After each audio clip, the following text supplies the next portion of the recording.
এরপরে প্রশ্ন হলো, আল্লাহ যে আছে এর দলিল কি? কোরআন হাদিস থেকে দলিল মানবো না, কারণ এগুলো তারই কথা। এটা আমাদের যে ভাই প্রশ্ন দিয়েছেন, তিনি যদি আমাদের কোনো নাস্তিক ভাই হন বা অন্য ধর্মাবলম্বী ভাই হন বা যেই হন না কেন, তাকে আমি বলতে চাই, আল্লাহ যে আছেন এটা প্রমাণ হলো আপনি নিজে। আপনি আপনার লাইফটা কোত্থেকে পাইছেন? নেট থেকে ডাউনলোড করে নিছেন? কি বলেন? আপনি নিজেকে কোত্থেকে পাইছেন? আপনার আব্বা আম্মা আপনাকে নেট থেকে ডাউনলোড করে নিয়ে আসছে? ভাইরা আমার, আমাদের অস্তিত্বই আল্লাহর অস্তিত্বের সাক্ষী। আল্লাহ রাব্বুল আলামিন বলেছেন, ওয়াফি আনফুসিকুম আফালা তুবসিরুন, তোমাদের অস্তিত্বের মধ্যেই আল্লাহর অস্তিত্বের নিদর্শন আছে, তোমরা কি দেখো না?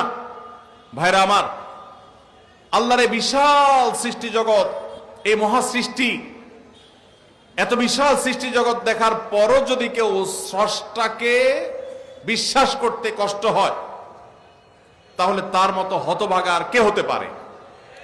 ভাইরা আমার, এই সৃষ্টি জগৎই স্রষ্টার অস্তিত্বের সাক্ষী।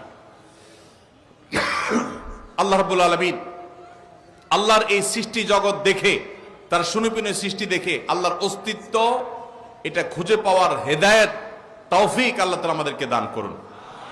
ভাইরা আমার, আমরা যদি আমাদের অস্তিত্বের দিকে তাকাই, আল্লাহ সৃষ্টির দিকে তাকাই, সূরা মুলকের শুরুর আয়াতগুলো যদি অনুবাদ সহকারে আপনি পড়েন, কোরআন জুড়ে আল্লাহ রাব্বুল আলামিন যে বলেছেন আল্লাহ রাব্বুল আলামিনের সৃষ্টি শৈলী নিয়ে, সেগুলো যদি আপনি অধ্যয়ন করেন, পড়েন, তাহলে দিনের আলো মতো পরিষ্কার হবে যে আল্লাহ রাব্বুল আলামিনের অস্তিত্ব এটা ওয়াজিবুল উজুদ, এটার অস্তিত্বহীনতা কখনো কল্পনা করা যায় না।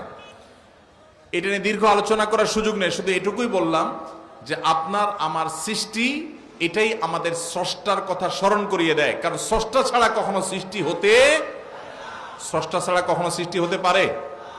ছোট বড় এমন কিছু পৃথিবীতে নাই যেটা কেউ তৈরি করা ছাড়া আসছে। মাইকটা কেউ তৈরি করেছেন, এই পানির বোতলটা কেউ তৈরি করেছেন, এই কাগজটা কেউ তৈরি করেছেন। প্রত্যেকটা জিনিসের যেরকম কেউ না কেউ তৈরি করেছে, ক্রিয়েটর আছেন, সেখানে এই মহা সৃষ্টির এত কিছুর আমি আপনি সহ আমাদের এবং এই আল্লাহর এই সৃষ্টি জগতের যে বিশাল আয়োজন, এগুলোর কোনো ক্রিয়েটর নাই। এর চেয়ে হাস্যকর কথা আর কি। আল্লাহ তাআলা আমাদেরকে হেদায়েত নসিব